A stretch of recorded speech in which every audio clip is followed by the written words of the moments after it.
বিষ্ণু ঈসা ইসলামের কাছে এক সাহাবী এসে বলল, ইয়া রাসূলুল্লাহ আ'তিনি শাইআন, আপনি আমাকে কিছু দান করেন, আমার কিছুই নাই। বিষ্ণু বললেন, তোমার কিছু নাই?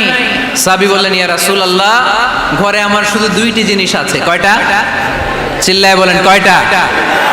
এক হচ্ছে একটা জামা, দুই হচ্ছে পানি খাওয়ার একটা জগ। বিষ্ণু বললেন, এই দুইটাই নিয়ে আস।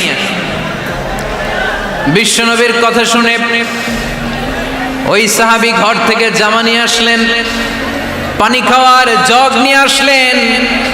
বিশ্বনবী সাল্লাল্লাহু আলাইহি ওয়াসাল্লাম ওনার মোবারক হাত দিয়ে এক হাতে জামা ধরে আরেক হাতে পানির জগটা ধরে সাহাবীদের দিকে উদ্দেশ্য করে বললেন, মাইয়াশতারি হাদাইন, এই দুইটা জিনিস কেনার মতো কে কে আছে দেখি? কয়েকজন হাত তুললো। বিশ্বনবী বললেন, কত দিয়ে কিনবা?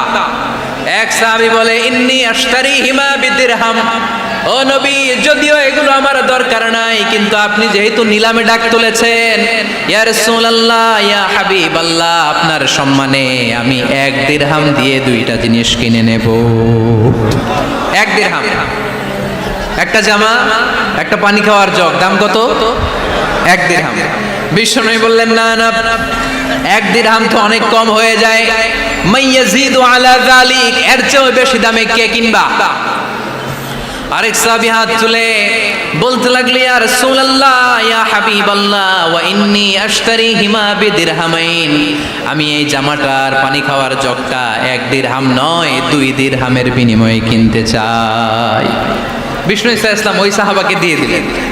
দিয়ে 2 দিরহাম নিয়ে যে লোকটা ভিক্ষা করতে এসেছিল তার হাতে 2 দিরহাম দিয়ে বললেন, যাও 1 দিরহাম দিয়ে ঘরে খাবার কিনে দিয়ে আসো, আরেক দিরহাম দিয়ে একটা কুঠার কিনে নিয়ে আসো। শুনতেছেন? কি কিনে নিয়ে আসো? কুঠার দিয়ে কি করে? গাছ কাটে। ওই সাহাবী কুঠার কিনে নিয়ে আসার পরে বিশ্বনবী নিজ হাতে কুঠারের মধ্যে একটা কাঠের হাতল লাগাই দিলেন। আল্লাহু আকবার! হাতল ছাড়া কুঠার ইউজ করা যাবে? বিশ্বনবী নিজ হাতে ওই কুঠারের ভেতরে একটা হাতল লাগাই দিলেন আর বললেন, লা উরিদু আন আরাকা 15 আইয়াম, এই কুঠার নিয়ে জঙ্গলে যাও, গায়ে অনেক শক্তি আছে, কাঠ কাটো, এই কাঠ কেটে বাজারে বিক্রি করো, সামনের 15 দিন যেন আমি আমার চোখের সামনে তোমার না দেখি। বিশ্বনবীর পরামর্শ অনুযায়ী কুঠার নিয়ে ওই সাহাবী জঙ্গলে চলে গেলেন। কাঠ কেটে বাজারে বিক্রি করতে করতে 15 দিন পরে 10 দিরহাম নিয়ে বিশ্বনবীর দরবারে হাজির হয়ে গেলেন। 10 দিরহাম নিয়ে বিশ্বনবীর কাছে হাজির হয়ে গেলেন। সাহাবী এসে বলল, ইয়া রাসূলুল্লাহ এখন আর আমার ভিক্ষা করা লাগে না, আমার গায়ে অনেক শক্তি আল্লাহ দিয়েছে, আই এম ভেরি এনার্জেটিক, আপনার দেয়া বরকতের কুঠার দিয়ে আমি কাঠ কেটে কেটে স্বাবলম্বী হতে শুরু করেছি। সুবহানাল্লাহ পড়েন। আমি এখন 10 দিরহামের মালিক। বিষ্ণুই বললেন, লা আইয়াহতাতিবা আহাদুকুম হুজমাতান আলা যাহরিহি খায়রুম মিন আইয়াসআলা শাইআন ফায়ু'তিয়াহু আও ইয়ামনাহু, যাদের গায়ে শক্তি আছে তারা ভিক্ষা না করে কাঠ কেটে পিঠে সেই বোঝা নিয়ে বাজারে বিক্রি করা অনেক ভালো, কারণ কারো কাছে যদি তুমি হাত পাতো সে দিতেও পারে নাও দিতে পারে, আর কষ্ট করলে কষ্ট কোনোদিন বৃথা যায় না। চিল্লায় বলেন ঠিক কিনা? বিষ্ণু ঈসা ইসলামের অনুপ্রেরণায় এই সাহাবা অল্প কিছুদিনের ব্যবধানে স্বাবলম্বী হয়ে গেলেন। What is the moral of the story? বিশ্বনবীর এই প্রফেটিক স্টোরি থেকে আমাদের কি শিক্ষা? লেসন নাম্বার 1, বিশ্বনবী চাইলেই ওই 2 দিরহাম দিয়ে বলতে পারতো, যাও খাবার দাবার কিনে ফ্যামিলিতে দিয়ে আসো। সে ওই 2 দিরহাম নিয়ে খাবার দাবার কিনে ফ্যামিলিকে খাইয়ে রাত্রে আবার ভিক্ষায় নামতো। কথা কন, রাত্রে কি করতো? ভিক্ষায় নামতো। বিষ্ণু ঈসা ইসলাম তাকে কাজ করে খাওয়ার জন্য উৎসাহ দিলেন। পাশাপাশি বিষ্ণু ঈসা ইসলাম পার্মানেন্ট সলিউশন দিলেন। এজন্য পার্মানেন্ট সলিউশনের ব্যবস্থা করতে হবে। অনেকে আমরা যাকাত দেই, যাকাতের শাড়ি দেই, যাকাতের লুঙ্গি দেই, আছে না নাই? লক্ষ্মীপুরে এরকম দেয় নাকি? কি দেয়? হ্যাঁ, গাড়ি দেয়, শাড়ি না। যাকাতের শাড়ি, যাকাতের লুঙ্গি বলতে কোনো কথা ইসলামে নাই। এগুলো খুব কম দামি শাড়ি, যাদেরকে এগুলো দেয়া হয় তাদেরকে অপমান করা হয়, ঠিক কিনা? আল্লাহ বলেছেন, ওয়ালাকাদ কাররামনা বানি আদম, I have dignified the status of the sons of Adam, আমি আদমের সব সন্তানদেরকে সম্মানিত করেছি। সুবহানাল্লাহ পড়েন।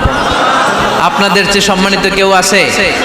মানুষের চেয়ে সম্মানিত গোটা বিশ্বে আর কোনো মাখলুকাত আছে? নাই। এজন্য যাকাতের শাড়ি দেয়া যাবে না, যাকাতের লুঙ্গি দেয়া যাবে না। যাকাতের শাড়ি আপনারা দেখছেন, এটারে একবার ধোয়ার পরে দ্বিতীয়বার পরা যায় না।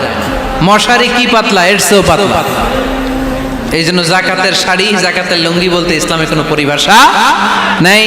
আপনাকে স্বাবলম্বী করে দেওয়ার চেষ্টা করতে হবে। যারা লক্ষ্মীপুর জেলায় বিজনেস ম্যাগনেট আছেন, তারা একসাথে হয়ে একটা স্ট্রং জাকাত ম্যানেজমেন্ট প্ল্যাটফর্ম করতে পারে, যেখান থেকে আপনারা বিভিন্ন থানায়, বিভিন্ন গ্রামে বাছাই করে করে কিছু ভাইদেরকে জাকাত দিতে পারেন স্বাবলম্বী করার উদ্দেশ্যে। যেই ফ্যামিলিকে আছে, কি নাম এটা? পল্লী উন্নয়ন ক্লাব। মাশাআল্লাহ, জাকাত ফান্ড দিয়ে বিদেশে লোক পাঠায়। এর চেয়ে সুন্দর পদ্ধতিতে জাকাত বিতরণ আর হতে পারে? যেই লোকটাকে, যেই ছেলেটাকে বিদেশে পাঠানো হয়েছে, ওই ফ্যামিলিটা আর কোনোদিন জাকাতের শাড়ি নেওয়ার জন্য লাইনে দাঁড়াবে? যেই ছেলেটাকে ওনারা অস্ট্রেলিয়ান গাভী কিনে দিছে, দুধ বিক্রি করে যেই ফ্যামিলিটা স্বাবলম্বী হতে শুরু করেছে, তারা আর কোনোদিন জাকাতের লাইনে যেয়ে দাঁড়াবে না। এজন্য জাকাত দিতে হবে স্বাবলম্বী করার জন্য। ইসলাম আমাদেরকে এটাই শিখিয়েছে, কাজ করে খেতে হবে। কাজে লজ্জা নেই, লজ্জা হচ্ছে অলসতায়। লজ্জা কিসে? আজকের আলোচনা থেকে এটা মুখস্থ করে নিতে হবে, কাজে লজ্জা নেই। লক্ষ্মীপুরের ইয়াংস্টারেরা শ্রমে লজ্জা নেই, পরিশ্রমে লজ্জা নেই, লজ্জা অলসতায়। লজ্জা কিসে? আরো জোরে। নবীরা কি এমনি এমনি বসে বসে খাইছে? কঠিন পরিস্থিতিতেও নবীরা পরিশ্রম করে উপার্জন করা লেগেছে, ঠিক কিনা? সাইয়েদনা মারিয়াম আলাইহিস সালাম, যার নামে আল্লাহ তাআলা কোরআনে একটা সূরা দিলেন, উনি পৃথিবীতে এমন একজন মহিয়সী নারী, যেই নারীর গর্ভে, যেই নারীর পেটের ভেতরে স্বামীর স্পর্শ ছাড়া সন্তান দিয়েছে কে? সাইয়েদনা ঈসা আলাইহিস সালাম পেটে আসলেন। মারিয়াম আলাইহিস সালাম লজ্জা পেলেন। হায় হায়, কেমন করে এলাকাবাসীদের কাছে আমি আমার মুখ দেখাবো? বিয়ে করি নাই, স্বামী নাই, বিয়ে হয় নাই, স্বামী নাই, কিন্তু পেটে সন্তান চলে এসেছে। হায় হায়, এলাকায় কেমনে মুখ দেখাবো? লজ্জায় পড়ে মারিয়াম আলাইহিস সালাম এলাকা থেকে চলে গেলেন। কি অবাক করা কাণ্ড! বাচ্চা ভূমিষ্ঠ হওয়ার জন্য, বড় হওয়ার জন্য 6 মাস 7 মাস লাগে নাই, পেটে বাচ্চা আসার সাথে সাথে বাচ্চাটারে বড় করে দিয়েছে কে? সাইয়েদাতুনা মারিয়াম আলাইহিস সালাম এবার বসে পড়লেন, বুঝতে আরম্ভ করলেন প্রেগন্যান্সির পেইন উঠেছে। হঠাৎ করে পেট থেকে বাচ্চা ভূমিষ্ঠ হয়ে যাওয়ার পরে উনি কাঁপতে আরম্ভ করলেন। ক্ষুধার চোটে খাবার কিছু নাই, সামনে ঝর্ণা, উপরে একটা খেজুর গাছ। সাইয়েদনা ঈসা আলাইহিস সালামকে কোলে নিয়ে মারিয়াম আলাইহিস সালাম মনে মনে ভাবে, হায় রে, কেউ যদি একটু খেজুর পেড়ে দিত, এই ক্ষুধার মুহূর্তে আমি খেজুর খেয়ে পেটের ক্ষুধা নিবারণ করতাম। রব্বুল আলামিন মারিয়ামকে উদ্দেশ্য করে আয়াত নাজিল করে দিলেন, ওয়া হুজ্জি ইলাইকি বিজিযিন নাখলাতি তুসাকিত আলাইকি রতবান জানিয়া। কোরআন সাক্ষী, হুজ্জি ইলাইকি বিজিযিন নাখলা, এর মানে হচ্ছে মারিয়াম, কেউ পেড়ে দিবে না, একটু কষ্ট করে হাতটা উঁচু করে খেজুরের ডালা ধরে ঝাঁকুনি মারো, টস টসে কাঁচা পাকা খেজুর নিচের দিকে পড়বে, তারপর তুমি তুলে খাবে। সুবহানাল্লাহ পড়ে। আল্লাহ চাইলে অটোমেটিক্যালি কারামাত হিসেবে খেজুরগুলো নিচে ফেলতে পারতেন না? কথা কোন? খেজুরগুলো অটোমেটিক্যালি নিচের দিকে পড়ছে? পড়ে নাই। আল্লাহ শিক্ষা দিয়েছে, যেই পরিস্থিতিতে থাকো না কেন, তোমাকে শ্রম ব্যয় করে, কষ্ট করে তোমার উপার্জন করতে হবে, রিজিকের বন্দোবস্ত করতে হবে। চিল্লায় বলেন ঠিক কিনা?